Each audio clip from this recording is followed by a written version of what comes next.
प्रशांत ऑफिसमध्ये बसला होता तेवढ्यात त्याचा सिनियर दीपक तिथे आला. प्रशांतने दीपकला गुंतवणुकीबद्दल माहिती विचारली. तू मला चांगल्या म्युच्युअल फंडचे नावं सांग असं प्रशांत दीपकला म्हणाला. प्रशांत, तू मल्टीकॅप फंडमध्ये गुंतवणूक कर असा सल्ला दीपकने दिला. मी आत्ताच वर्तमानपत्रात एका मल्टीकॅप फंडची जाहिरात बघितली असं दीपक म्हणाला. त्याने प्रशांतला ती जाहिरात दाखवली, पण तो मल्टीकॅप नाही तर मल्टी ॲसेट ॲलोकेशन फंड होता. या दोन्ही फंडचे नावं सारखेच आहेत त्यामुळे दीपकचा गोंधळ झाला होता. पण मल्टीकॅप फंड आणि मल्टी ॲसेट ॲलोकेशन फंडमध्ये काय फरक आहे आणि दोन्हीपैकी कोणता फंड अधिक चांगला आहे असा प्रश्न दीपकला पडलाय. चला तर मग या प्रश्नाचं उत्तर जाणून घेऊया.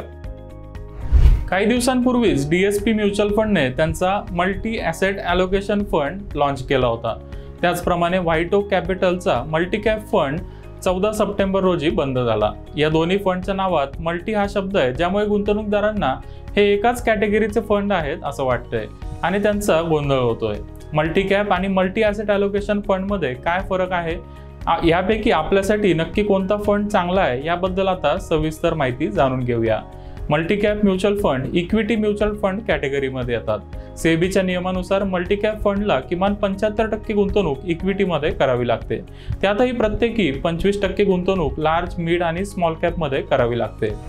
मल्टीकॅप फंडमध्ये गुंतवणूकदारांना मार्केट कॅपनुसार डायव्हर्सिफाय करण्याची संधी मिळते, जेणेकरून ते कमीत कमी जोखीम घेऊन चांगला रिटर्न मिळवू शकतात. तर दुसऱ्या बाजूला multi asset allocation fund hybrid कॅटेगरीमध्ये येतात.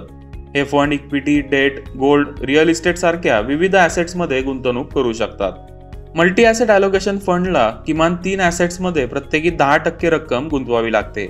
प्रत्येक ॲसेट क्लासमध्ये गुंतवणूक करण्याचा काही ना काही फायदा असतो. त्यामुळे विविध ॲसेट्समध्ये गुंतवणूक करून त्या सगळ्या ॲसेट्सचा फायदा पोर्टफोलिओमध्ये मिळवणं हा या फंडचा उद्देश असतो. आता या दोन्ही फंडवर किती टॅक्स भरावा लागतो ते जाणून घेऊया. कैप पोर्टफोलियो एक रिस्क को बैलेंस कर देता है स्मॉल कैप, मिड कैप के, लार्ज कैप के साथ. ओके, और इसलिए और मल्टी कैप पोर्टफोलियो पूरे मार्केट के जितने भी अच्छे स्टॉक्स हैं उनमें से चयन करता है. तो अगर किसी निवेशक को let's say large cap, mid cap, small cap अलग अलग फंड्स को चूज़ नहीं करना है, चयन नहीं करना है, तो वो मल्टी कैप फंड लेके भी काम चला सकता है.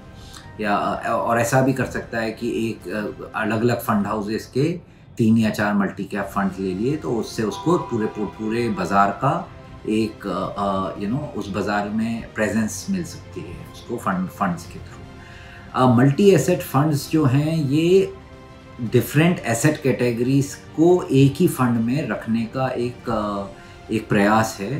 तो मल्टी एसेट फंड्स के अंदर equity, stocks, bonds, government securities, gold, इन सब का एक पोर्टफोलियो बना दिया जाता है फंड मैनेजर्स जो बनाते हैं. मल्टीकॅप फंडवर गुंतवणूकदारांना इक्विटी फंडप्रमाणे टॅक्स भरावा लागतो.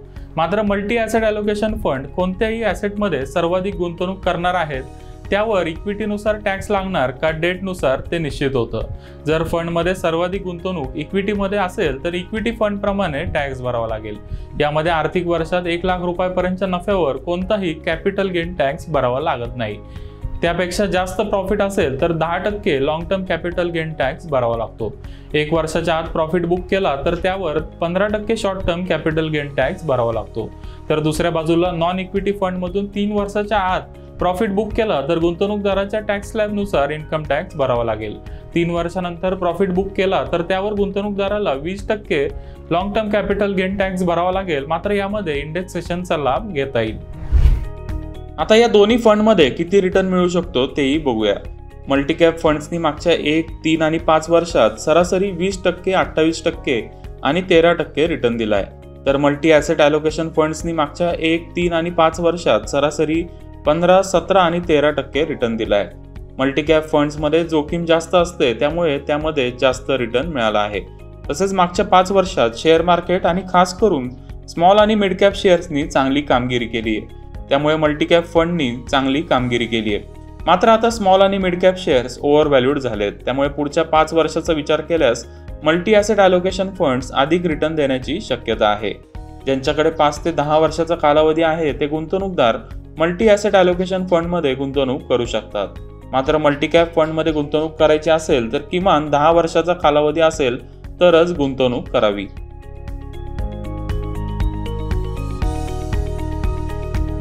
दोनों ही फंड अलग किस्म के हैं, तो निवेशकों के लिए कौन सा फंड किसको चूज करें, ये एक multi cap category equity funds की एक कैटेगरी है, तो वो हायर रिटर्न हायर रिस्क वाली कैटेगरी है।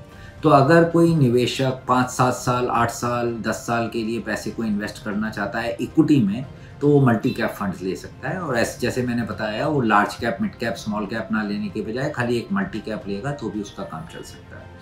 Multi asset funds, allocation fund generally थोड़े कंजर्वेटिव इन्वेस्टर्स के लिए हैं, जिनको सिर्फ इक्विटी में निवेश नहीं करना है, उनको थोड़ा फिक्स इनकम भी चाहिए, थोड़ा गोल्ड भी चाहिए, और एक फंड मैनेजर की मदद लेना चाहते हैं, जिससे कि फंड मैनेजर उनके बिहाफ में डिसाइड करे कि कौन सी एसेट कैटेगरी में वो पैसे को निवेश किया जाए। ज्यांना मध्यम जोखीम घेऊन 10 ते 12% रिटर्न मिळवायचा आहे, त्यांच्यासाठी मल्टी ॲसेट ॲलोकेशन फंड हा एक चांगला पर्याय आहे। हे फंड वेगवेगळ्या ॲसेट्समध्ये गुंतवणूक करतात, त्यामुळे रिटर्नमध्ये सातत्य असण्याची शक्यता अधिक असते।